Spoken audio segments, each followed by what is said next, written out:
950 KTNF, the progressive voice of Minnesota, and airing on WCPT 820, Chicago's Progressive Talk. Welcome back to The Gailey Show, the only daily LGBTQ progressive radio news and talk show in the country. I'm John Parker in studio with Jim Pounds, my executive producer. We are just past the halfway hour mark. It's 33 minutes past the hour. Queer Gaze presents Pride at Imagine Willow Creek. Queer Gaze is excited to once again partner with Imagine Willow Creek Theater to showcase a series of queer films in June. Their final film is this Sunday. Tickets are on sale at imagine-entertainment.com/queer-gaze. That's imagine with an E entertainment.com/queer-gaze. We put that link in our show notes and on our website. The film this Sunday, June 22nd, is the classic To Wong Fu, Thanks for Everything, Julie Neymar. From 1995, this classic road comedy drama follows elite Manhattan drag queens Vida Boheme and Noxima Jackson, who take novice drag princess Chichi Rodriguez under their wing as they travel across the country to Hollywood, where they will compete in the Drag Queen of America pageant. After a run-in with a backwoods racist cop, the dolls find themselves stranded in a small town where they bring a much-needed makeover to the community while hiding out and waiting for their car to get repaired. Tickets at imagine-entertainment.com/queer-gaze. So great they are bringing these classic films to the big screen that otherwise, we'd have to watch on these tiny little screens. And films from the 20th century in particular were made to be seen on, the silver screen, not on tiny, 4.5 inch by 6 inch, phones. That's a huge phone, 4.5 by 6. Anyway, we are grateful to be partnering with Queer Gaze. And, y'all need to go out there and see these films. It's been a great 4 weeks that they have been putting together for us, in addition to their already monthly programming. All right. Well, Pride Month may be drawing to a close, but it doesn't actually end for us LGBTQ folks who have to live 12 months a year. So the last weekend in June, AM 950 Radio and The Gailey Show are going to be at Twin Cities Pride. So there's some entertainment for you. You can come out and hang out with us there, which will be really fun. Also, Out Chicago will be at the Chicago Parade, LGBTQ Pride Parade, on Sunday, the 29th.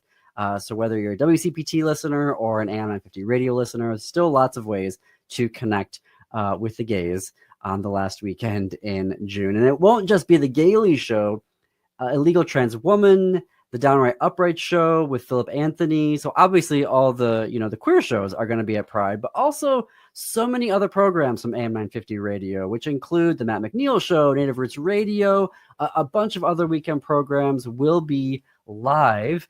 Ghostbox Radio will be there. It's going to be a really fun time. I'm told that the hosts will get to do some macaron tasting, which I am very excited about, from Nicolette's Macaron, being very pretentious there, using the French version of it. But there'll be that. We'll have there'll be some t-shirts, I believe, to give away. There'll be some other fun things, great sponsors of our tents. So the Gailey Show will be there from 2 to 4 on Saturday afternoon, and then from 3 to 4, I believe, on Sunday as well. And the AM 950 shows will be going all throughout the weekend. So we look forward to seeing you there. I think it's very generous that all the other shows are going to be there. They don't have to do that, but they are showing solidarity. Well, and it shows the commitment that AM 950 Radio has that's very to nice. the LGBTQ community. And so you can also take the LGBTQ media survey, first annual LGBTQ media survey that we are conducting here at through the Gailey Show. The goal of the survey is to discover where folks get their LGBTQ news, perceptions of how does the media cover the LGBTQ community. So your thoughts on that. Utilization of LGBTQ media. So where are you getting that news? How are you using it? Preferred types of content.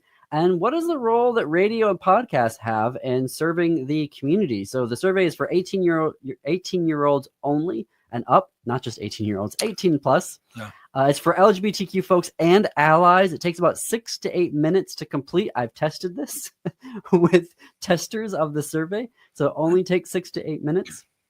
You can go to tinyurl.com/LGBTQ media survey to take the survey. tinyurl.com/LGBTQ media survey. You can also find that link on our Blue Sky. We're at thegayleyshow.org on Blue Sky, where you can check that out. Obviously, we'll also have paper versions of the survey that you can take at Twin Cities Pride. It's not just for Minnesotans, listeners on WCPT 820.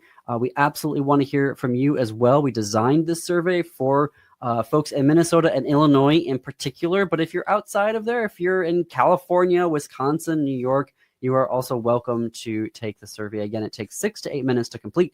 tinyurl.com/LGBTQ media survey. Yes. So let's talk about what is coming up here in the near future when it comes to films. Well, Jim, do you want to take it away? There's a few LGBT movies, and obviously I have not seen these. So we're just previewing them. They may be great, they may not. I don't know, but they're at least worth considering. One of them that I'll mention is Pony Boy. Now, Pony Boy was at Sundance last year, so some people have seen it, and it's on Rotten. I think it has an 83% on Rotten Tomatoes. It is the story of, I just had the story, and let me just get it back. It's where's the description? I'm sorry. It's about an intersex sex worker who, it's a thriller, by the way, and in fact, the actor who plays the intersex sex worker also wrote the screenplay, so I feel like that's pretty authentic. But this character gets involved in a drug deal gone bad, and he discovers things about himself. They use the pronoun he, so I feel okay saying that. But there are some interesting people in it. I guess I would say Murray Bartlett is in it, for example, and Inya Moore is in it. So it has some interesting folks in it, and it's I don't know if we say an LGBTQ thriller of some kind. So there's that. It opens June 27th. Now, opening dates these days sometimes mean in theaters, and sometimes it means that's when it's being dropped on a streamer, and I don't know the answer to that. But if that's of interest, that's June 27th. Do we still have time to do another one? Yeah. Okay. In July, this is a sequel, and I didn't see the first one, so forgive my ignorance, but it's called The Old Guard 2. So those of you that are groaning in your cars have already seen The Old Guard 1, or you're thrilled and you're clapping, whatever you're doing. This is the second one, the sequel to the first one. It's there are two prominent gay couples in it. I know Charlize Theron is in it. It is a kind of a science fiction, I guess I would say. Let me just get the other cast, because it's a pretty great cast. Charlize Theron, Uma Thurman, Kiki Lane, Henry Golding, Chiwetel Ejiofor. So it's, loaded with really good people. But the description was, let's see if I can make this make sense. Andy leads immortal warriors against a powerful enemy threatening their group. They grapple with the resurfacing of a long-lost immortal, complicating their mission to safeguard humanity. That's always, a good plan, right? Save Earth or safeguard humanity are good high-stakes plot issues. I don't know how it's done on Rotten Tomatoes, but usually sequels are the people that love the first one are going to check out the second one. So I believe Charlize is in a lesbian relationship in the film, the way I'm reading it anyway. And I think there's perhaps there's a male couple, and perhaps there's a female couple that are, so two LGBT relationships in the film. Again, like Pony Boy, it sounds like it's more of an action film and more of a science fiction film. Do you know what I mean? That has LGBT people in it, as opposed to LGBT crisis of one kind or another. But anyway, so that comes out on July 2nd. And can I do a third one? Yeah. Okay, here comes number 3. On August 22nd comes a film called Honey Don't. Now, Ethan Coen of the Coen brothers fame, this is a film he directed with his wife, whose name is Trisha Cook, and he describes this as a lesbian B-movie trilogy. So this is the second film in a trilogy, obviously.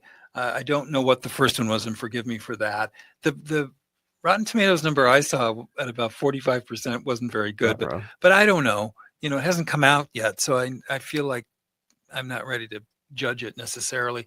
But it does have some interesting people in it. Margaret Qualley is in it. Aubrey Plaza, bless her heart, is in it. Billy Eichner, Chris Evans.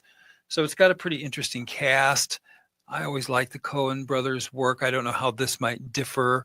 And I mean, for some people, all you need to say is it's a lesbian B-movie trilogy, and they're there.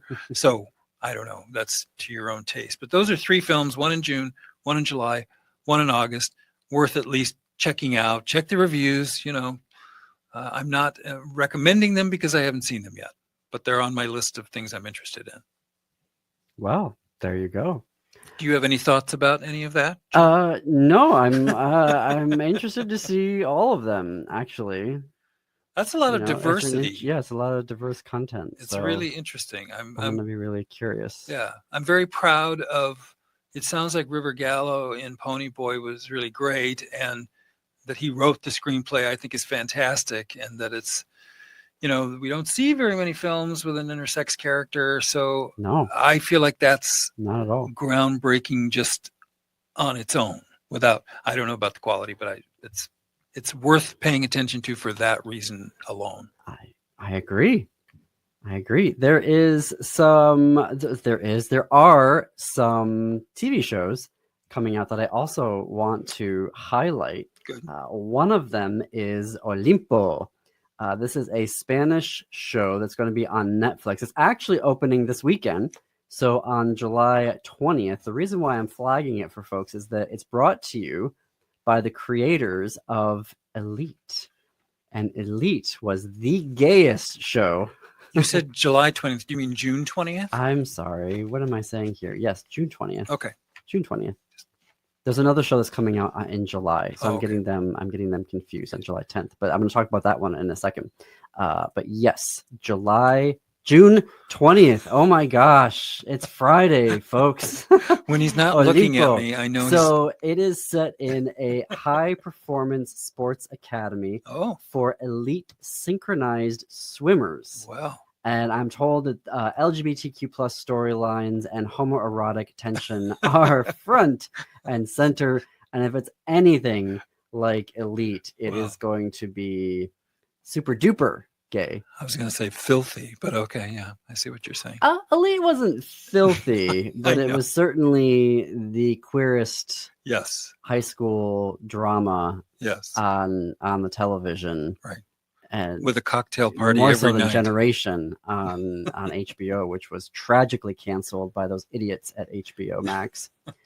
Also coming up here, we've got season 3 on Netflix, season 3 of Ginny and Georgia.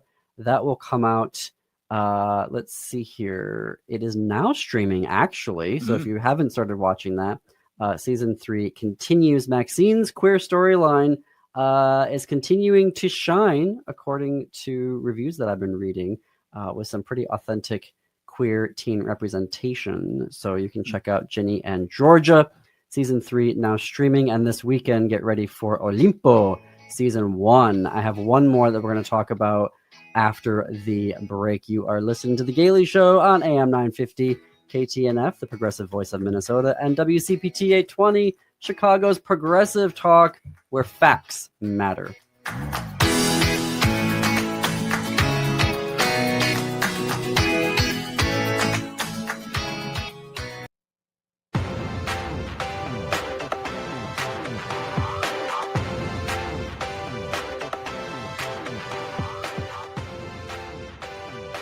Welcome back to the Gaily Show. I'm John Parker. We're coming up on the top of the hour.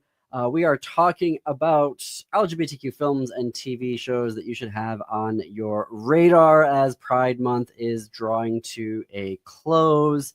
Another one that I need to for sure mention, which is really only for one particular reason, because you'll know my particular obsession about this.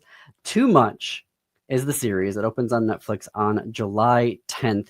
It stars Megan Stalter. So if you are watching the third season of Hacks, Megan Stalter is one of the agents who reps our Deborah and managers. Yeah. Yes, Deborah Vance, one of the managers. Mm-hmm. She is starring in this as an American export who is traveling abroad and gets a bunch of culture clashes and heartbreak hangovers and a very confusing British man. So you're like, well, what does this have to do with the gays? Well, there are some storylines in there, but also there's a certain Irish actor who's guest starring in this series. We all know who that is. I wish it was more than a simple one episode guest star, but Andrew Scott will be in it. But there is another Andrew who I absolutely adore, who is in Too Much on Netflix, which opens on July 10th, and that is Andrew Rannells. Oh, yeah. Andrew, where have you been? I have been needing some Rannells time on screen, so I am very happy that he is going to be back on my television screen starting on July 10th. Is that like a horror flick? Horror? I feel like it's a horror story. It's a rom-com. Oh, then there must be some other Andrew Rannells project that I was just reading about where he's in some sort of a horror story. Never mind. Sorry. Okay. So is that that's a series? It is a series. I'll mention really quickly the 2024 documentary, The Last American Gay Bar, only because you did a crossover with The Sewers of Paris that talked about vanishing LGBT watering holes, if you will, around the United States, and he was doing it around the world. But this is a documentary. Not Sewers of Paris. That was Lost Spaces. Oh, Lost Spaces. Mm-hmm. I'm sorry. I beg your pardon. But this is a mini series from 2024 called The Last American Gay Bar, which is a very sad title. I know it's not true, but it's there is something of that ilk going on. So Lost Spaces is an absolutely delightful podcast. Yes. It's based out of the UK, hosted by Kay Anderson. Yes. When I say the UK, though, it's not just UK pubs and clubs. I didn't mean for that to rhyme, but he has a lot of guests on there from Australia and from the United States, all queer guests that are talking about a queer space, a bar, a pub, a club. I did it again. That they used to frequent or go to that has since closed. And so this podcast has become this amazing archive of stories of all of these queer spaces that are now lost spaces that don't exist anymore. And it's just an absolutely phenomenal show. You need to be checking it out. Also, Kay has a pretty rad weekly e-newsletter. I do not subscribe to e-newsletters because I always subscribe to them and then I'm like, oh yeah, I'll read that, and then I never read it. I religiously read Kay's e-newsletter. It comes out every Friday. It is absolutely delightful. Why is that one different, do you think, that you make that effort? Because he talks about language, and it's usually some, either a word or phrase that is, about the queer community that's out in the world right now. And so he shows you how to use it in a sentence, but then also the history of it. And then those polls of is this helping? Is this not helping? And then he's also got some really lovely news segments in there at the end. And I love how he categorizes them. There's news for yay, bright news. And then there's queer rage. So it's queer joy and queer rage, but he puts the queer rage at the very end, so you don't have to scroll past it. You can get to it, or you can just stay with the word of the week and the queer joy news. And it's brilliantly written, and I really enjoy it, and you all should be checking it out. I don't want to. We've got a couple minutes left here, and this could be a larger conversation. But I recently watched for the first time The Celluloid Closet, which was an HBO production in the 90s, and it was based off of, and I'm blanking on his name, Vito Russo. Vito Russo's book. Yeah. And it was talking about LGBTQ characters and storylines on film from the beginning of Hollywood all the way through the 90s. And it had this sense of like progressive in the sense of look at how far we've come, and now we've got all of these things happening and it's only going to get better. And I was like, how much better did it get though? And obviously there are films that we can go to here, and there's Tubi, TUBI, dozens of LGBTQ films that you can watch. However, the majority of them, and I would argue the best of them, are international. Yep. They're not made in the United States. They're not made in Hollywood, and that's what Celluloid Closet was focusing in on, was Hollywood. Right. And so I learned a lot of interesting things in there about how they were getting around the codes. People that I didn't realize were queer, storylines I didn't realize that they were trying to make that innuendo very clear to get around the censors. But you watch it and you go, wow, here's some really interesting history that I appreciated. But this idea of progress, and people are like, what are you talking about, John? There's absolutely been progress. And I would just point out that there's only been one man who has ever been nominated for the Oscar, Best Actor Oscar in the 21st century. The only out man to ever be nominated. Who do you think that is? I know it is. Well, who is it? It's Sir Ian McKellen. No, that was Best Supporting Actor. Oh. Colman Domingo. Oh, Coleman. Colman Domingo is the only out man. He's been nominated I got to twice. wrap this up, unfortunately. Oh. 2 years in a row. But anyway, check it out. It's on HBO and I think Prime as well. You can watch it. And Tubi, I think, is also available there. But thanks, everyone, for watching. You can keep the gay going all weekend long. On Saturday afternoon is Pride on AM 950. You can catch up on the best of the Gaily Show at 2, Twin Cities Pride Amplified at 3, The Legal Trans Woman at 4, The Downright Upright Show with Philip Anthony at 5. On Sunday at 11 a.m., tune in to WCPTA 20 for Out Chicago at Sunday Brunch with your gay best friends, Alan and Scott. And until next week, everyone, keep it queer, America. Please keep it queer.